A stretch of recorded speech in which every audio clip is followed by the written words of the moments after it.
Romeo का 6वां अध्याय उसका पहला पंक्ति कहता है, सो हम क्या कहें, क्या हम पाप करते रहें कि अनुग्रह बहुत हो?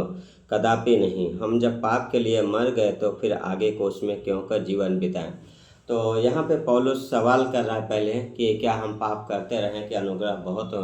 कई बार विश्वासी इस गलत ले सकते हैं, जैसे कि क्या है, क्योंकि परमेश्वर अनुग्रह देता है तो हम पाप करें ताकि और अनुग्रह को अनुभव कर सकें, है ना। तो ये एक गलत है ना।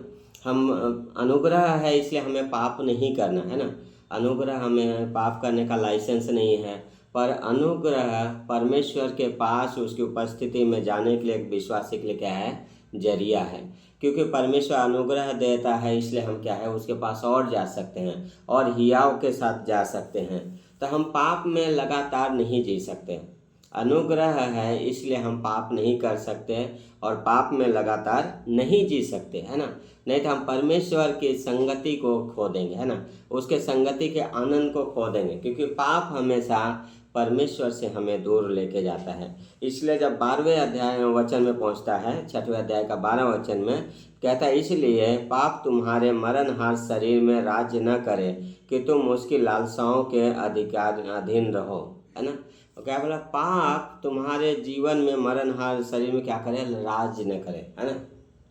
मतलब यदि अगर पाप हो गया तो रिपेंटेंस होना जरूरी है, मन फिराना जरूरी। जितना जल्दी हो सके उतना जल्दी विश्वासी को क्या है, मन फिराना है। उस पाप में लगातार बने नहीं रहना है। गलती हुआ तो उस गलती में जीना नहीं है, उससे मन फिराना जरूरी है ना।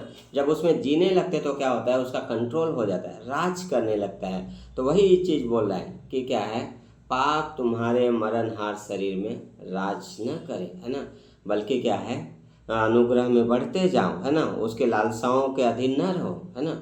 सो यही एक छोटा सा डिवोशन था। परमेश्वर आप सभी को आशीष दे और परमेश्वर में बढ़ते रहिए। God bless you.